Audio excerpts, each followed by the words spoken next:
आजिर समाज कहार जन्मदिन आसिले लोक माने निज घरे केक काटी धूमधाम रे पालन करती किंतु रमाकांत सेवा फाउंडेशन प्रतिष्ठा श्रुत रतिकांत प्रधान निज झियो रश्मि रेखांक जन्मदिन को नियारा ढंगरे दुईटी आश्रम रे जाई जन्मदिन पालन करछथि। वासुदेवपुर पोरपाइका बंशीपाटना गुरुकुल कल्पतरु सेवाश्रम आश्रम एवं बालाजी बासंती ट्रस्ट वृद्धाश्रम जाई अनाथ पिला एवं वृद्धा बयस थिबा लोक मानकु रश्मि रेखांक जन्मदिन अवसर में मिठा बंटन करछथि। रतिकांत प्रधान धर्मपत्नी श्रीमती विजयलक्ष्मी प्रधान एवं दुईटी आश्रम रे सुखिला खाद्य जेपरी आलू पियाज चाउल बिस्कुट चूड़ा एवं अत्यावश्यक सामग्री सहित किछि अर्थराशि प्रदान करछथि। दुईटी आश्रम थिबा लोक माने रश्मि रेखांक आशीर्वाद प्रदान करछथि। एपरि कार्य को बुद्धिजीवी महले प्रशंसा करछथि। एते योगदान करते रमाकांत सेवा फाउंडेशन अध्यक्ष श्री रतिकांत प्रधान श्रीमती विजयलक्ष्मी प्रधान रमाकांत सेवा फाउंडेशन सदस्य माने उपस्थित थे। रतिकांत प्रधान रमाकांत सेवा फाउंडेशन प्रतिष्ठा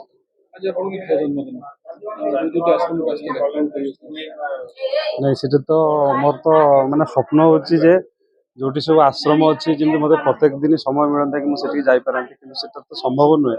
आज मुझे अनुभव कली जे आमर पिला माने मध्यवित्त पिला माने बा जो माने धनी श्रेणी पिला से तो बहुत मजलिस से रोचंती। तो मुझे प्रथम जाइए आमर कल्पतरु आश्रम से जो पिला माने अच्छे से सहित मिसिलु।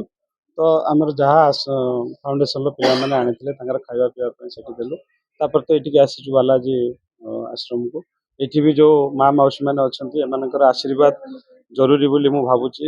मो झील आम समस्ते आगू जावाई वयस्क बा मुरबी मानकर आशीर्वाद जरूरी से टिके खुशी समय आमर जो खुशी समय तक जमी से भाई कहले जे आम क्लब ये अन्य समय दिखती उड़ाती से कौन धर्मीय भावना आसे ना किंतु आज आम ये आश्रम पहुँचिकी जदि माँ मौसी मान सहित किसी समय आम समय काटुबा से ऊपर हस दे पार्छे से आमको धर्मीय भावना को आसूची आमर जो कलाकर्मर किसी सुकर्म आम पिला पड़ो ये भावना नहीं कि आम आज आश्रम आसिकी सहित मो झीर जन्मदिन को आम पालन कर। झीर यहाँ 8 वर्ष है तार 8तम जन्मदिन यहाँ। तो मुझे तो सब ठाकुर को प्रार्थना कर प्रत्येक जन्मदिन मो झीर आगामी दिन जिते तार जन्मदिन सबुतक आश्रम कौटी बाल आश्रम हो वृद्धाश्रम हो सबुतक पालियापाई आम चेष्टा करूँ समय ऊपर वाला हाथ में। मु श्री कविंद्र शेखर फकीररंजन दास बालाजी बासंती ट्रस्ट जराश्रम सह संपादक। आज एते खुशी लगुच आनंदर दिन दिनटे भी बहुत शुभर दिन जो कि नंदलाल जन्मदिन आज महोत्सव से दिन आज ये रतिकांत भाईकर झील रमाकांत फाउंडेशन करिथिबा सभापति झील रश्मि रेखार जन्मदिन। ये रश्मि रेखा समस्त अंतेवासी जो सभापति फाउंडेशन सभापति पाद तले लोटी अंतेवासी वृद्धावृद्धि समस्त पाद तले लोटी आशीर्वाद भिक्षा करिछि एवं समस्ते खुशी रे ता मथारे आशीर्वाद करिसंती एवं समस्ते खुशी मनैचंती एवं मिठा खाई बहुत आनंदित होइचंती। एवं रमाकांत फाउंडेशन लो आसीथिबा सुखिला खाद्य चाउल चूड़ा एवं आलू अंतेवासी अशेष अशेष धन्यवाद दौची। कारण service to mankind is service to God.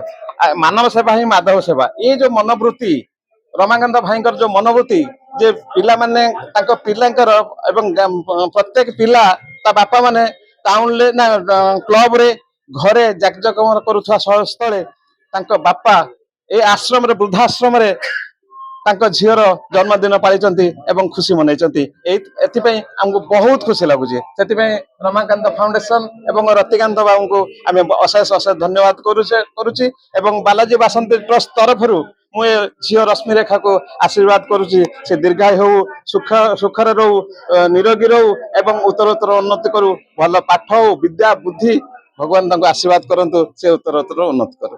Ramesh Chandra Sarangi ये आमर कल्पतरु गुरुकुल कल्पतरु सेवाश्रम जड़े सेवक पिला बेलू प्रायतः अनुष्ठान सहित जड़ित अच्छी। आज रश्मि रेखार जन्मदिन बापा पिंटू बाबू आम आश्रम को आसचंदी आशीर्वाद पिला विभिन्न प्रकार मिठा बिस्कुट एवं पनीपरिया चाउल ए सब नहीं आसछंती। ये अनुष्ठान तो भिक्षारे चली तो आज आम समस्ते बहुत खुशी। ता छड़ा पिंटू बाबूर सांग साथी बंधु भाई माने बहुत संख्यार आसछंती। मानू देखी ये अनुष्ठान बहुत आनंदित होची कहीं ना अनुष्ठान भिक्षारे चलुची। तो यही पुण्यात्मा व्यक्ति माने जो मानकर हृदय अच्छी यही अनुष्ठान को साहाय्य करने से आसी उपस्थित हेले आम बहुत खुशी हो। आमर जो भाई माने आम आश्रम अच्छा माँ मैंने अच्छा से माने बहुत आनंदित समस्त मिठा बांटिले। तेणु आम भी आशा करुँ जे आज गोटे दिन आसिले हेनी ये अनुष्ठान सहित पिंटू बाबूर सबुदिन संपर्क रहू।